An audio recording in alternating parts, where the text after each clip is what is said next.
Section 1. The Shepherds of Kings. Rome had fallen, but Peter's chair remained, and with every kingdom that rose from the empire's ashes, the Pope became both the anointed and the anointed. The shepherds of Rome would soon learn that power is not taken by sword, alone it is given by God, or so they claimed. The darkness of the early medieval centuries was a breeding ground for both faith and fear. Barbarians carved kingdoms from the corpse of Rome. The Franks in Gaul, the Lombards in Italy, the Visigoths in Spain, each seeking to shape the world in their own image. But behind their thrones, like a shadow cast by the cross, loomed the Pope, silent yet ever present. It was in this crucible that a new alliance was born, an alliance that would define Christendom for 1,000 years. The Pope and the King, spiritual power and temporal might. And it began with a simple bargain: protection in exchange for legitimacy. Look to the Franks. Children, Clovis, that pagan warlord, baptized by Saint Remigius, embraced the faith of Rome. He saw in the Pope's blessing not just salvation, but a crown forged by heaven itself. From that baptism flowed a river of blood and gold that would shape Europe's destiny. Then came Pepin, the shorter man with ambition as tall as the Alps and a sword as sharp as any emperor's. He wanted the Pope's favor to anoint his kingship. And Pope Zachary, seeing the chance to bind kings to the Church's will, agreed. Pepin deposed the last Merovingian puppet and had himself crowned King of the Franks in 751 AD. And from that moment forward, no king in Christendom could ignore the voice of Rome. But that was just the beginning. For in the wings, a greater figure waited, man whose very name would change the world. Charlemagne, son of Pepin, hammer of the Saxons, defender of the faith. He was a king who wielded the sword in one hand and the cross in the other. And in 800 AD, in the great Basilica of St. Peter, Pope Leo III crowned him Emperor of the Romans. A new Rome was born, no longer a city, but an idea, an empire of faith. But power? Power is a dangerous gift. The Pope gave the crown, but with it came a chain.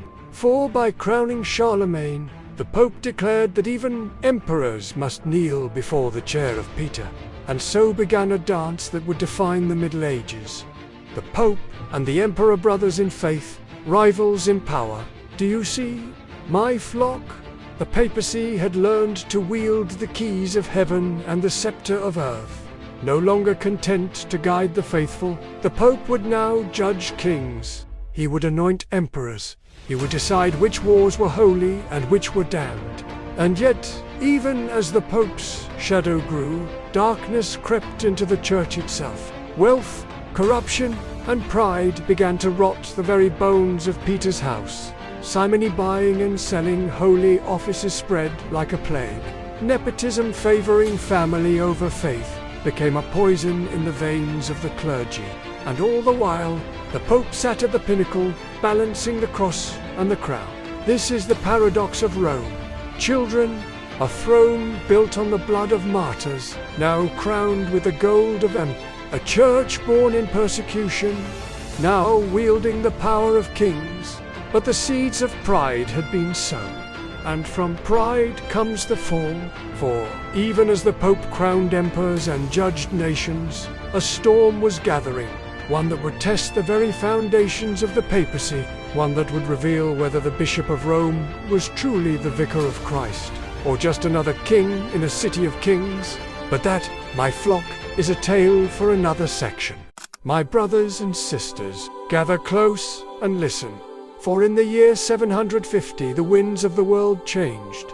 The Pope, once a shepherd to a scattered flock, found himself a kingmaker in a world where the line between the cross and the sword blurred with every sunrise. The Lombards pressed hard on Rome's gates, their iron-shod feet rattling the bones of saints. King Astolfo, Remember that name, he hungered for Rome like a wolf for blood. The Pope cried for aid, but the Eastern Emperor was a ghost, his empire crumbling under its own weight. And so, with trembling hands, the Pope reached north, across the Alps, to the Franks. It was a pact born of desperation and ambition. The Franks had their own hungry, eyes-anointed warriors, led by Pepin the Short, a man whose sword was sharp, and whose ambition sharper still. The Pope anointed him King of the Franks in 751, placing Peter's blessing upon his brow, and in that single act, the Pope wielded power that could topple empires. But the Pope's debt was not paid in words alone. When Astolf threatened Rome again, Stephen II crossed the Alps in the dead of winter, begging Pepin for salvation. The Franks answered with steel. Astolf fell. Rome was saved, and from Pepin's victory, the Pope claimed a new prize. The donation of Pepin, a grant of lands that would become the Papal States, a kingdom carved from the heart of Italy. But my children, every gift bears a chain. For from that day, the Pope was no longer just a shepherd, he was a prince. And princes owe debts they cannot always pay. When Pepin died, his son rose Charles, the hammer of the Saxons, Charlemagne crowned with a name that echoed across kingdoms. He bent pagan tribes to the cross with sword and flame, forging an empire from blood and faith. And the Pope watched, a smile hidden beneath his robes. For Charlemagne was a weapon, one that could shield Rome from the east and the north and the traitors within. In 800, as the bells of St. Peter's rang, Leo III placed a crown of gold on Charlemagne's head and proclaimed him Emperor of the Romans. A new Caesar brought a new dawn. The Holy Roman Empire was born, an empire that would cast its shadow over popes and peasants alike for centuries. But my flock, every crown carries a price. Charlemagne saw himself as God's hammer, but also as the Pope's equal. He ruled bishops as he ruled barons. He judged priests as he judged kings. And though he knelt before Peter's tomb, he rose as an emperor who believed his sword carried as much authority as the Pope's keys. And when Charlemagne died in 814, the empire he forged began to crack like old glass. His sons squabbled over his crown, carving his empire into shards. The Saracens struck from the south, the north from the north, and Christendom trembled. The Pope's protector was dead, and in his place rose 100 petty lords, each thirsting for the Pope's blessing and his power. But even in the darkness, the keys still glow. The Pope Leo IV built walls around the tomb of Peter to keep the Saracen at bay. He rallied what remained of Christendom against the invaders, and amid the ruin, he reminded the faithful that the Pope was more than a prince, he was a shepherd, a rock, a voice that could not be silenced. This, my brothers and sisters, was the crucible that forged the medieval papacy, a throne built on alliances, debts, and the blood of kings, a throne that would shape the destiny of Europe for centuries to come. So remember this: every empire built with the sword will one day bow to the cross, and every king who crowns himself in gold must one day kneel before the keys of Peter. My brothers and sisters, the empire had crowned the Pope with glory, but power is a serpent that always hungers for more. As the 9th century bled into the 10th, Rome trembled not from armies at its gates, but from darkness in its own halls. This was the age of the shadows, a time when the papacy itself became a prize in a game of thrones. The Carolingian Empire that had once shielded Peter's chair was breaking under its own weight. Sons turned on fathers, brothers turned on each other, and the empire splintered like a dying tree. Into that void rode the Norsemen, and the Magyars, wolves from the north and south and east, ravaging Christendom, burning villages, and shaking the very walls of Rome. The Saracens even dared to sack St. Peter's Basilica itself in 800. The blood that ran that day, the bones of martyrs defiled. and the Pope Leo IV forced to raise walls around the tomb of Peter like a fortress against the infidel. The Leonine walls. They called them stone and mortar built on fear. But fear is not the worst of poisons. No. My flock, the worst poison seeps from within. Rome had survived the barbarians and the Saracens, but it could not survive its own children. This was the age of the pornocracy, an age when the papacy was ruled not by priests, but by mistresses and their bastard sons. Ah, Theodora, Queen of Rome in all but name. They said she was as cunning as any general, her beauty a blade sharper than any sword. Her daughter Marozia, some called her the whore of Babylon Place, lover after lover on Peter's throne. Pope Sergius III, Pope John X, Pope John Nix, Pope John Nick, these were not shepherds of men, my children, but wolves in white robes. Yet even in that darkness, God's light flickered, for amid the debauchery and intrigue, Rome still held the keys. Pilgrims still crawled on bleeding knees to the tomb of Peter. Kings still begged for the Pope's blessing. And every scandal, every betrayal, only proved one thing, that the world could corrupt the man in the chair. But the chair itself, the chair of Peter, beyond the Alps, a new power stirred. The Saxon kings, the Artonians, hungry for glory and for Rome's blessing. Henry the Fowler laid the foundation, but it was his son, Otto the Great, who would cast his gaze on the city of 7 hills. The Pope's authority was still a prize worth seizing. In 955, Otto crushed the Magyars at Lechfeld, securing his hold on Germany. The Pope John XII looked to Otto for protection, and Otto saw his chance. By 962, he would ride to Rome and take the imperial crown for himself, binding emperor and pope once more in a dance of blood and prayer. But that tale, my flock, lies ahead. For now, remember this: even as Rome rotted from within, the name of Peter still held power enough to bend kings to its will. Even the most corrupt pope could still bind the conscience of an emperor, and every throne, no matter how tarnished, still claimed to sit beneath the shadow of the cross.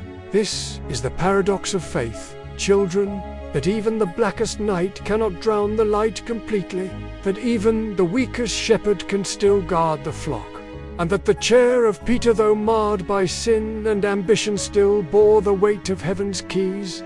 But darkness breeds darkness, and corruption feeds on itself. And as the year 950 approached, Rome stood on the edge of a new age of emperors and reformers, of crowns and crosses, and the papacy, oh, the papacy would soon face a reckoning the likes of which it had never seen. My brothers and sisters, as the shadows of the 10th century gave way to the first rays of the 11th, Rome stood at a crossroads. The city of saints had become a den of thieves, its shepherds little more than puppets on imperial strings. For a century, the emperors of the Holy Roman Empire had wrapped their fingers around the keys of Peter, and the throne of the fisherman had become a prize to be bought, sold, and bled for. It was Otto the Great, remember his name, who first yoked the papacy to his iron will.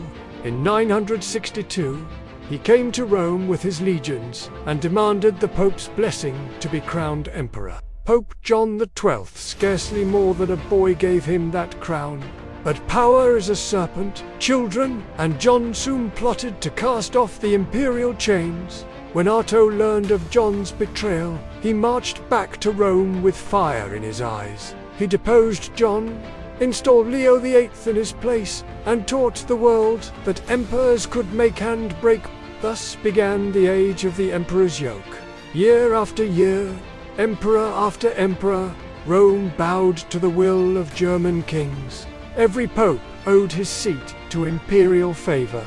Every priest who dared defy the empire found himself silenced or slain. The chair of Peter was no longer a beacon of faith, it was a pawn in a game played by kings and barons. Yet even in chains, The papacy did not die. Like a weed in the desert, it found ways to survive. For every emperor's puppet, there rose a reformer in the shadows, a man who believed that God's house should be clean. Monks from Cluny, preachers from the Alps, they whispered of a church untainted by gold or kings. Their words were seeds, and in time they would bear fruit. One such seed was Pope Sylvester II, a scholar of great renown, a mathematician, a man who brought learning back to Rome. Some called him a sorcerer, a man who trafficked with devils. But listen to me, children. Even the sharpest mind can only do so much in a world where emperors rule the altar, and yet the hunger for reform could not be quenched. By the middle of the 11th century, a new wind began to blow through Christendom. Priests and bishops alike grew weary of the emperor's hand on Peter's throne. They yearned for a church free from the chains of kings, a church that answered to God alone. In this crucible of ambition and faith, the stage was set for the greatest conflict the papacy had ever known. The investiture, controversia, battle between popes and between the cross and the crown. It would be a war not of armies, but of words and oaths, of excommunications and penance. And it would forge a new age, a time when the Pope would dare to stand above every king and claim dominion over every soul. But that tale, my flock, awaits us in the next section. So remember this: power can be stolen, bent, broken, but faith, true faith, cannot be chained.